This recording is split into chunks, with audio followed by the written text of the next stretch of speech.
Assalamualaikum warahmatullahi wabarakatuh. Berjumpa kembali pada mata kuliah Teknik Penulisan Karya Ilmiah. Pada kesempatan hari ini kita akan membahas mengenai penulisan artikel ilmiah. Nah, adapun artikel ilmiah adalah karya ilmu pengetahuan yang menyajikan fakta dan ditulis menurut metodologi penulisan yang baik dan benar. Jadi artikel ilmiah itu menyajikan fakta-fakta yang kita peroleh ya, misalnya dari proses kajian atau dari penelitian yang kita lakukan gitu ya. Kemudian berdasarkan metodologi penelitian atau proses kajian yang kita lakukan. Nah, selanjutnya untuk sifat-sifat artikel ilmiah, untuk yang pertama adalah permasalahan yang akan diteliti dirumuskan dengan logis dan sistematis. Misalnya kita merumuskan masalahnya adalah bagaimana pengaruh dari model pembelajaran X ya terhadap hasil belajar. Kemudian yang kedua adalah proses pengumpulan data harus menggunakan model dan metode yang jelas dan dapat dipertanggungjawabkan. Nah, misalnya di dalam penelitian kita itu menggunakan metode eksperimen, jadi harus kita jelaskan gitu ya. Menggunakan modelnya adalah model penelitiannya eksperimen, kemudian metodenya. Nah, nanti pada penelitian eksperimen itu menggunakan instrumen-instrumen gitu yang dapat dipertanggungjawabkan untuk pengambilan datanya. Kemudian yang ketiga adalah menggunakan instrumen pengumpulan data yang valid dan reliable. Maksud di sini adalah untuk valid sendiri adalah mampu mengukur apa yang harus diukur, kemudian adalah reliable artinya keajikan. Artinya di sini untuk instrumennya sendiri, misalnya kita mengukur mengenai hasil belajar, maka instrumen yang cocok digunakan adalah soal tes hasil belajar.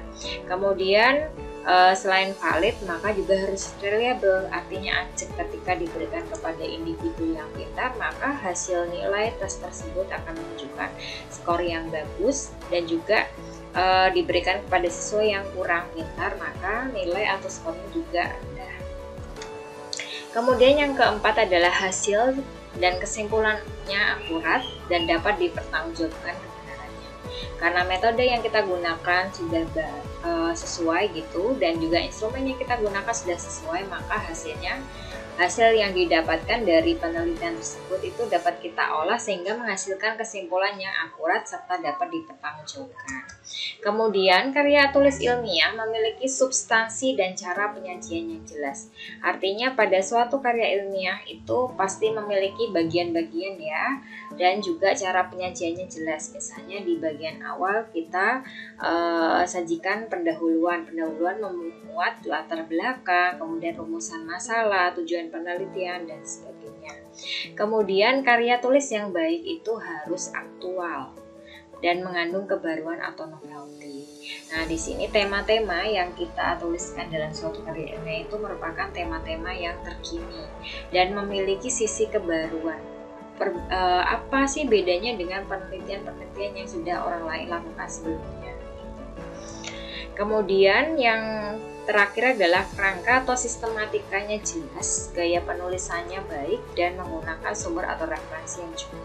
Jadi untuk kerangka dari suatu karya ilmiah itu harus jelas. Misalnya pada bagian pendahuluannya tadi ya memuat seperti itu, kemudian nanti di metodologi apa saja yang harus dituliskan, misal dari metodenya, instrumen yang digunakan, kemudian data yang dikumpulkan nanti bagaimana, kemudian teknik analisis datanya seperti apa dan sebagainya. Kemudian gaya penulisannya baik, artinya di sini misalnya kita marginnya, page setupnya itu sudah ada ketentuannya gitu ya. Kemudian penggunaan atau cara mensitasi, misalnya kita menggunakan reference manager Mendeley, menggunakan APA style atau mungkin ini ya teknik-teknik untuk mensitasi dari sumber yang kita pakai. Kemudian juga menggunakan sumber referensi yang cukup, itu kita gunakan 10 tahun terakhir, kemudian 80%-nya itu adalah artikel jurnal ilmiah, sisanya adalah pustaka sekunder. Kemudian komponen artikel ilmiah, yakni yang pertama adalah judul, yang kedua adalah abstrak, selanjutnya adalah pendahuluan, selanjutnya adalah metode, kemudian yang kelima hasil dan pembahasan, yang keenam adalah simpulan dan saran, dan yang ketujuh adalah daftar pustaka. Nah, pada kesempatan ini kita akan membahas terlebih dahulu mengenai cara menyusun judul dan juga abstrak yang baik. Nah, tips dan trik menyusun judul serta abstrak dan artikel ilmiah. Nah, kira-kira untuk judulnya sendiri nanti harusnya seperti apa? Jadi, tips-tips dalam menyusun judul artikel ilmiah yang pertama harus menarik. Jadi, semacam dikatakan tuh eye-catching gitu ya. Jadi, dari judul itu juga kita bisa menarik para pembaca gitu ya untuk membaca artikel hasil penelitian kita atau hasil kajian kita. Yang kedua adalah singkat, padat, dan jelas. Nah, kita penuhi aturan bahwa judul artikel ilmiah itu tidak melebihi dari 14 kata. Kemudian novelty, tingkat kebaruannya itu sudah muncul pada judul. Nah, selanjutnya adalah tadi ya maksimal 14 kata. Jadi dari judul itu pembaca sudah mendapatkan gambaran. Nah, penelitiannya seperti ini. Oh, misalnya mengenai media. Gitu ya, medianya misalnya media berbasis audiovisual. Kemudian menggunakan pendekatan STEM dan sebagainya. Misalnya seperti itu. Kemudian ada beberapa contoh judul artikel ilmiah yang bisa kita lihat di sini ya. Misalnya adalah analisis kesulitan guru sekolah dasar dalam melaksanakan authentic assessment pembelajaran tematik di Kecamatan Tenganan. Nah, dari judul ini terlihat bahwa novelty-nya adalah pelaksanaan authentic assessment ya, penilaian otentik pada pembelajaran tematik.